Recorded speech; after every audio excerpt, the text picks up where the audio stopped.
Not long ago, I saw the trailer for Hurry Up Tomorrow on the big screen. Normally, I try not to pay too much attention to previews since they tend to divulge more of the plot than I'd like to know. So, picture me whispering to my friends next to me about our respective days until my inattention was sonically overcome. A Blade Runner-esque lull of synths gave way to pulsing beats that built and built until I heard Jenna Ortega's guttural cry of Abel's name.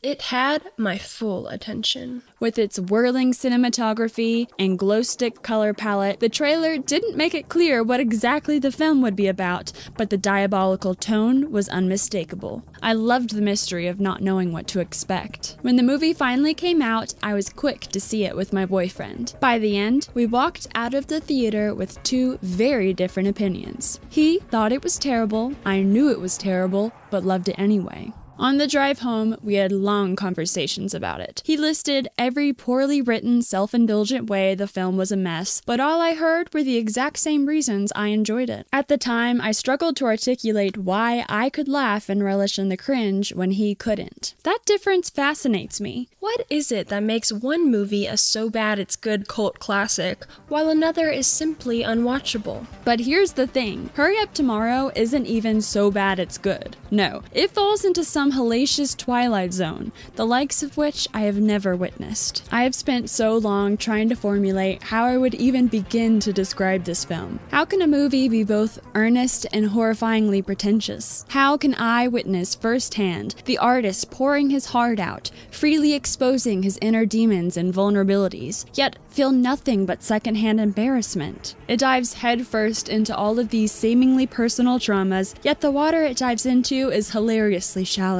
It's a film of contradictions. I can't help but directly quote a review by Jackson Weaver for CBC because it sums up the film so succinctly. The Weeknd could have gone to therapy. Instead, he made Hurry Up Tomorrow. This movie is completely and wholly enigmatic. And while it may just fade away into nothingness as just another of countless examples of ego-driven vanity projects, it is my belief that one day we will all be able to look back and appreciate this baffling and surreal piece of art. And now I will tell you why. First, though, some backstory. Abel Tesfaye produced, starred in, and co-wrote Hurry Up Tomorrow with Trey Edward Schultz and Riza Fahim. The director, Trey Edward Schultz, whose debut feature Krisha screened at the 2015 Cannes Film Festival, has been hailed as a visionary. In 2017, he released what remains my favorite film of his so far, the horror flick It Comes at Night. Drawing inspiration from Purple Rain, Hurry Up Tomorrow functions as a visual album disguised as a psychological thriller, paired with the companion album released as the final body of work under the stage name The Weeknd. Yeah, the album didn't exist. Exactly. So we weren't making a film for an album. The album was inspired by the film. That's really important. From the genesis of the idea, from the inception of it, it was always in my head.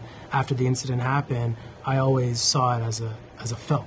The incident Abel is referring to happened in 2022 during his After Hours Till Dawn concert at SoFi Stadium. I'll let him tell you the story. So it's loosely based on an incident that happened to me a few years back. Talk about this, because this is kind of insane. So at SoFi in Los Angeles, I had lost my voice. I put a lot of self-imposed pressure on myself, and I lost my voice in front of like 80,000 people. And I, slowly figured out that it wasn't a physical injury, it was more of like a psychological thing going on. And usually when something traumatizing happens to me, music's always kind of been my therapy. This time I wanted my fans to visualize what was happening. In Los Angeles!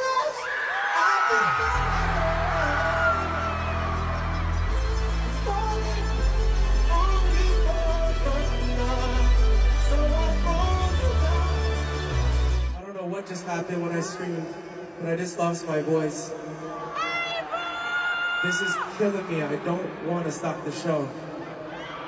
I'm so sorry. I love you guys so much. To be clear, I am in no way downplaying the hurt Abel experienced in that moment. You can practically hear him swallow back tears as he calls off the show. I admire his ability to take that pain and transform it into art. That's what Hurry Up Tomorrow is for him, a way to communicate what that moment felt like through something that transcends music. Which begs the question, just how much of this film is drawn from real life? He claims that the incident was merely a jumping-off point for creating the character, with everything else being a Hollywood fabrication. Yet, the character shares both his stage name and real name, and the fact that his own music scores the soundtrack only deepens the effect. In press interviews, Abel often slips between speaking as himself and as the fictional version of him, shifting between I and he. This intertwining of personal feelings, truth, and fiction creates confusion, not only for the audience, but seemingly for him as well. And it could just be a hiatus. It could just be me being like, just stop overthinking, you know, stop working. You did it. You did it. I mean, you see it in the movie. He has everything. He has a stadium full of fans. He has, you know, people that you have it all, you know? So be grateful for what you have. What we are potentially witness to here is one of the most confounding yet direct examples of self-insertion into a film ever. I recently covered Buffalo 66, which is another great example, but frankly, it does not even hold a candle to this film. Despite what Abel might say, I truly believe that this is as honest a translation of his own thoughts and behavior as he could muster. But if we want to even begin to understand the scope of this insertion, we need to start diving into the film itself. And boy, do we have a lot to get into. The film begins with an acrimonious voicemail from Abel's former lover. I'm leaving you. He evidently treated her horribly the previous night, but has no memory of his transgressions, letting the audience know that our main character is selfish and not at all a good guy. Our first tangible image, vanity lights reflected in his eye as he stares at himself in the mirror, a visual metaphor for what we have to look forward to. These first 2 minutes of the movie alone are quite revealing. Are you familiar with the myth of Narcissus? With it being ancient and all, it has multiple interpretations, but in Ovid's version, Narcissus was a handsome man who rejected all admirers, even the nymph Echo, who, heartbroken, faded until only her voice remained to echo her plight. The gods decided to punish him for this, so one day he saw his reflection in a pool and fell in love with it. Unable to leave, he wasted away at the water's edge. So, all of that to say, the ex-girlfriend represents Echo, and Abel is Narcissus, a man in love with his own reflection. Okay, maybe I'm reading a little bit too much into it, but my point still stands. From the jump, the film establishes the tone that is pervasive throughout. Confessional, but self-pitying. More on that later. We are then introduced to Lee, Abel's enabler and hype man. I'll be honest, I love Barry Keoghan in this role. He's so hateable but sickly charming at the same time. God, I look handsome, huh? Yeah, bro. Up next is Jenna Ortega, whose character remains unnamed throughout the film, but in the credits is listed as Anima. Any Carl Jung heads out there? She enters the story by setting fire to her old life. Jenna is given very little to work with in this film, but she has a firm grip on her character and acts her ass off. The sequence in which she fills up the gas can might be the most effective in the whole film. It actually has some tension, some stakes. Plus, all this happens before you realize how bad the movie is. She's a girl with a plan. We are then treated to a visually stunning club scene. There's an essence of Harmony Korine here. That's one thing I really like about this film. Its slick, neon atmosphere. Sure, sometimes it slips out of the world of cinema and into the world of a high-budget music video, but unlike so many films as derided as this one, there is a visual language present. There is thought put into it. Abel has a burst of anxiety once he realizes that his man Lee isn't by his side. His attachment to Lee and Lee's need to maintain his influence over Abel is a classic example of codependency. This is once again another example of the film exploring what could potentially be an interesting topic. This is a very real issue in the world of celebrity. You are surrounded by yes men, those whose sole purpose is to keep you going, unquestioned. to soothe and validate your fragile ego. When Abel doubts himself, when he feels like he can't perform, Lee is always there to convince him otherwise. And as a result of this, Abel grows reliant on Lee's presence and constant validation. We see this over and over in the film, and honestly, it's one of the more effective aspects. And it's interesting to see this portrayed by someone so familiar with these kinds of relationships. Who do you work for, huh? Me, right? Is that all I am? Yeah.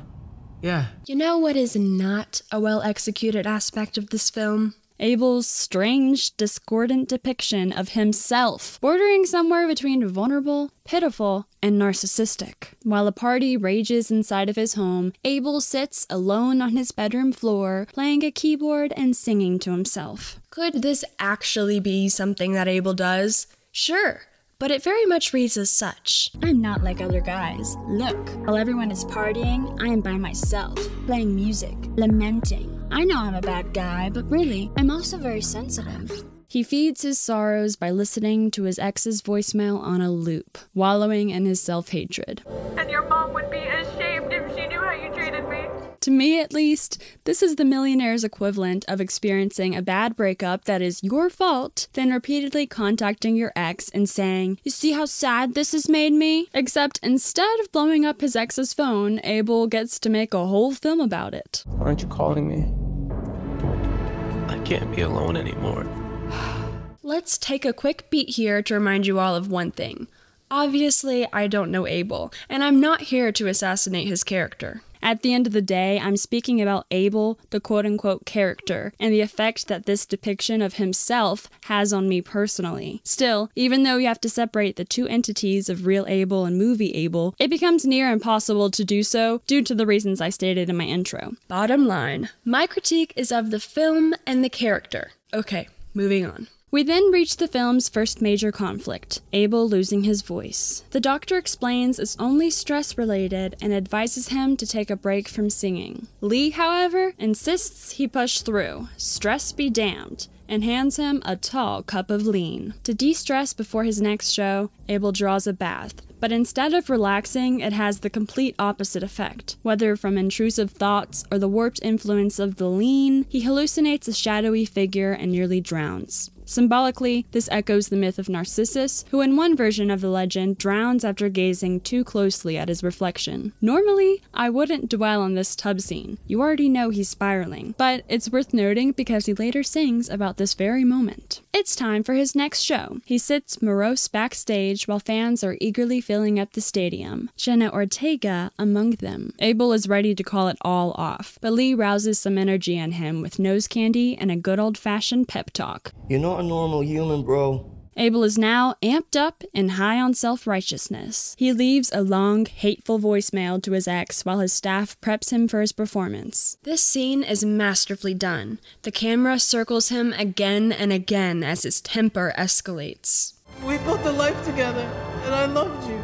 He's seemingly ignored on all fronts, as his ex never answers his calls and his team remains unfazed by his erratic behavior. His staff's only priority is getting their work done, while Lee, unusually quiet, lets Abel's rage reach a boiling point. Only then does he step in, arms open to comfort and usher him on stage. The opening song is Wake Me Up. It's the second time we've heard it in the film, and its catchiness has already taken hold. I can't help but bop along, singing the lines I now know by heart. Jenna Ortega has pushed her way to the front, listening intently as Abel sings, "Are you real or are you an illusion? 'Cause I fear your love's my delusion." He slips into the chorus just as he's done hundreds of times before, but suddenly his voice falters, the notes breaking into a harsh croak. Everything becomes muffled as a bewildered Abel continues to dance along while the crowd sings in unison and cheers him on. All except Jenna. Determined to push through, Abel belts out the final notes, each one strained and raw. The effort brings Jenna to tears. He locks eyes with her in the crowd for a fleeting moment before bolting off stage. Say what you want about Abel's acting, but it's undeniable that he nails this scene. Remember, he's lived this. He's recreating one of the worst moments of his life. His depiction of pain here lands because, in a way, it's real. I critique his acting a lot in this video, but that doesn't mean I think he's incapable of getting better. This scene is proof of that. When he fully understands where his character is coming from, the performance is more natural. If anything, I commend him for continuing to develop his acting skills after he was so badly mocked for it in The Idol. In what is a clear metaphor, Abel runs away from his fans, from his team, from it all. Jenna Ortega's character definitely manages to hunt him down, and the two, quite literally, run into each other. It's the most stereotypical meet cute out there. They both stutter and bumble as they meet each other's gaze. It's an instant connection. Here's a woman who sees him for who he really is, sees past the fame and into his tortured soul. He calls off his security and asks her to come with him. What follows is the most fantastical sequence in the movie. I swear they stole this right out of some tween's One Direction fanfic. It's every obsessive fangirl's dream.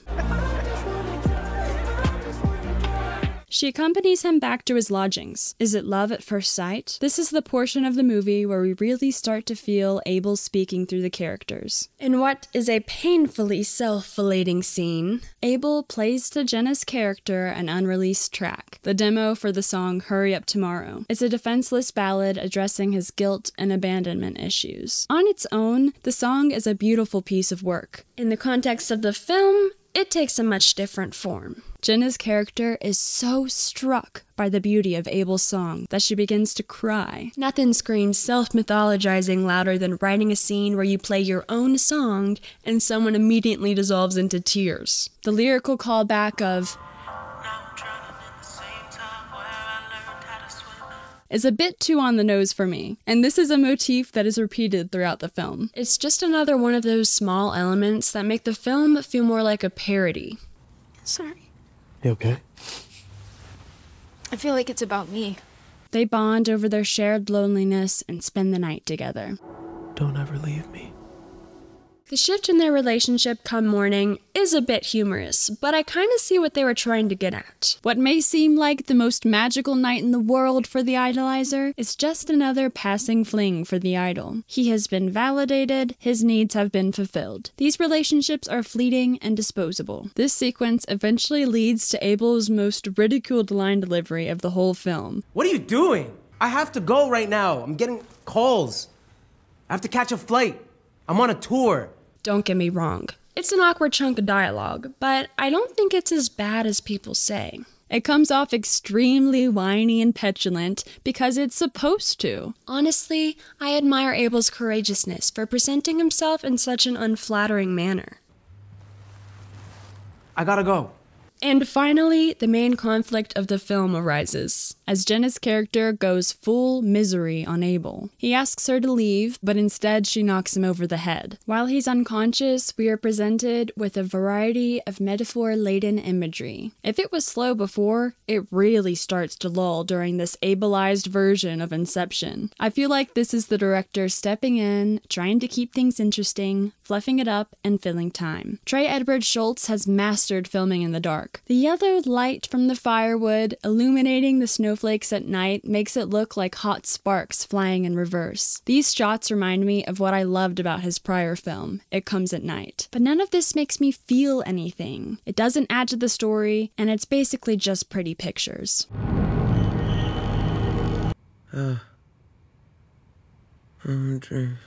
Abel awakes to find himself bound to the bed. Be honest with yourself. Tell me the truth, and I will set you free. We now finally have arrived at my favorite scene in the entire film. It's fucking hilarious. You know, your music is a lot more personal than people realize. Huh? Alright, I'm gonna go through some tracks. First up, let's go with Blinding Lights. It's an undeniable hit. Abel's moaning and begging set to Blinding Lights is absolutely inspired.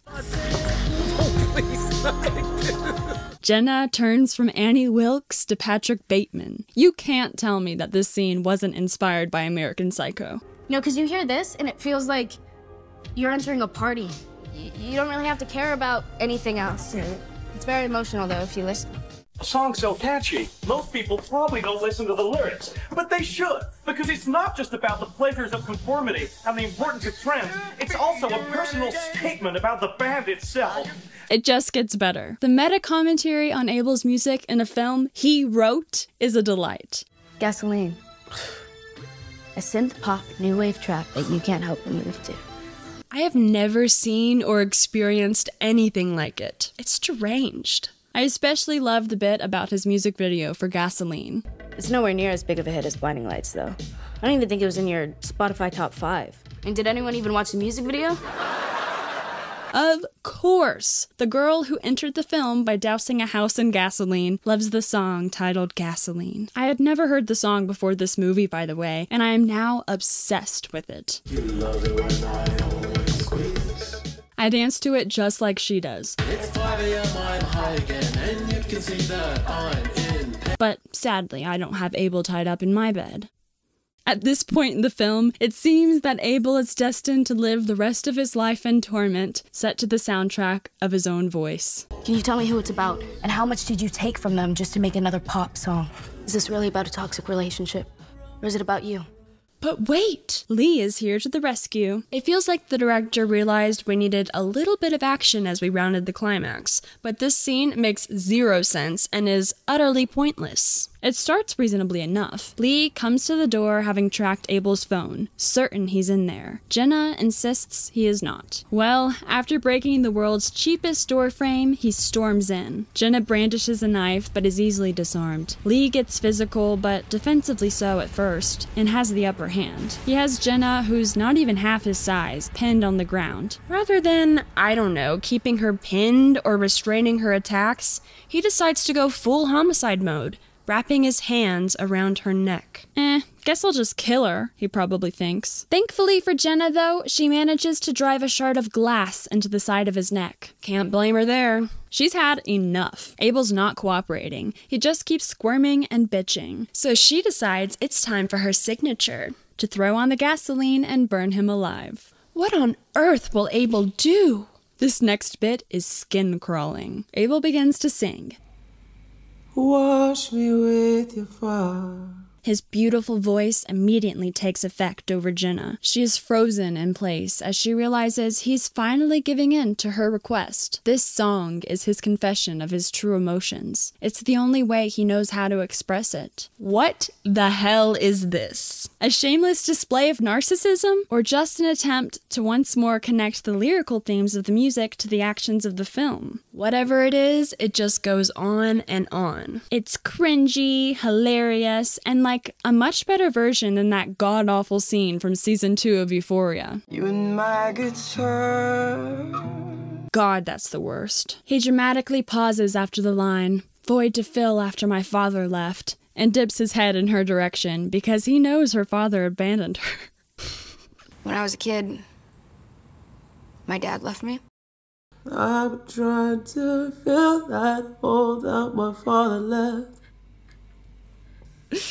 And I cackle every time. His face then dissolves into hers to show their similarity. It's amazing. She unties him and fire is set to the empty bed. Abel walks down the hall alone and the audience is left flabbergasted to realize she was possibly a figment of his imagination the whole time. It ends with a close-up on his face like the first time we saw him. He's staring at his reflection in the vanity mirror, only this time he's crying. Now a changed man. Credits roll and Without a Warning by The Weeknd plays. Another painfully on-the-nose song written for the movie. Letting us know that this movie is a gift from Abel to us, his fans. He's given us the gift of resonating with his pain. So, what was the point of all this? What is the point of Jenna's character who in no way resembles a real human being and is really just a manic pixie nightmare girl? This final sequence is a bizarre exercise in unreality, meta-commentary, and seemingly Abel's jerking himself off. Is it really as vapid as it all seems? Well, believe it or not, despite how horrible and awkward it came off, There was significant thought put into this sequence and into Jenna's character. It is definitely supposed to mean something, and in fact, the point it attempts to deliver, had it been executed effectively, would have the effect of making the entire film actually make sense. Ever heard of a little film called Persona? One of the most influential pieces of cinema ever produced? Hell, even I made a video about it. It was this film that Abel and the filmmakers were heavily inspired by. And once you realize this, everything they attempted to accomplish falls into place. The character of Abel represents his persona, the Weeknd, and Jenna's character, literally named Anima, represents just that, which, if you're unaware, refers to Carl Jung's theory of personality. Anima is defined as the feminine part of a man's personality, the emotional, vulnerable part of oneself, which is obviously not strictly feminine, but that's just how Carl chose to define it in 1913. They are two halves of the same person, just like Alma and Elizabeth in Persona. Abel and Anima meet, struggle for power, and by the end, Abel emerges as a whole being. Not Abel the performer, but Abel Tesfaye. Call me by the old familiar name. And here we are again, debating how true to life his character in the film really is, when that last line was clearly a call to action for his fans. He no longer wanted to be known as The Weeknd and announced that all new music would be released under his birth name, Abel Tesfaye, shedding his real-life persona once and for all.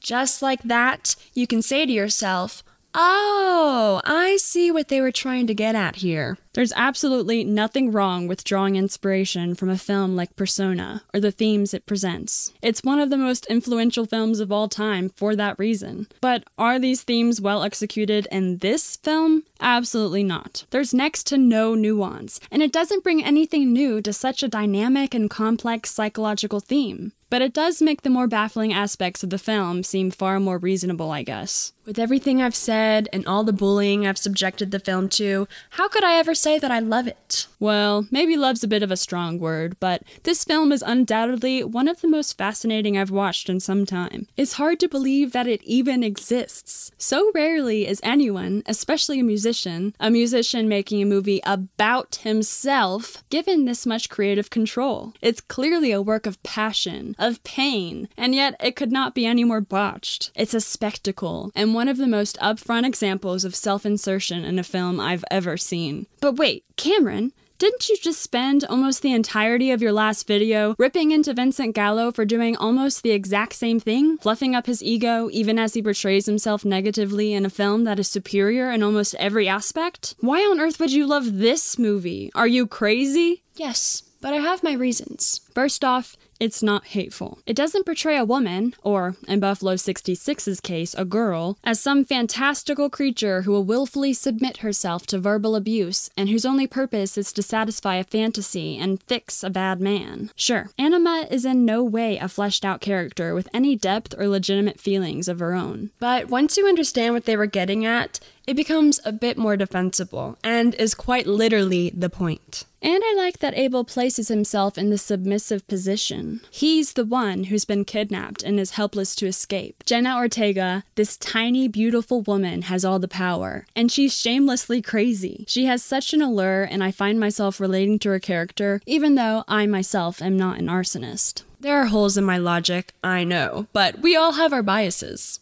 For me, Hurry Up Tomorrow works because I can feel the sheer sincerity behind it. The film genuinely tries to say something meaningful, even if it doesn't quite land. But that doesn't mean I believe every bad movie is fun to watch. Many bad for the sake of being bad films bore me. They feel lazy, like the creators didn't care enough to put in an ounce of effort. Hurry Up Tomorrow definitely cares. It's earnest, ambitious, and misses the mark in the most fascinating ways. That's what makes it great. The unintended humor, the awkward performances, and the genuine effort. Without that effort, a bad movie is like a laugh track over a droll sitcom. With it, you get a mess worth savoring.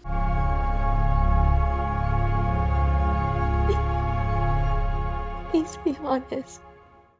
Now is the time when I like to give a little shout out to all my Patreon and channel members. I love you guys. I literally could not do this without you. Thank you for all your support. If you guys aren't already, check out my Patreon. You get a little bit of extra content, and if you like my channel, that's a great way to show your love. And make sure you guys check out my podcast, It Could All Be Different, where we're revisiting Twin Peaks Season 3. Check it out, it's really good. We've made it to part 4, so a lot to look forward to. Until next time, Camcorder Cameron signing out.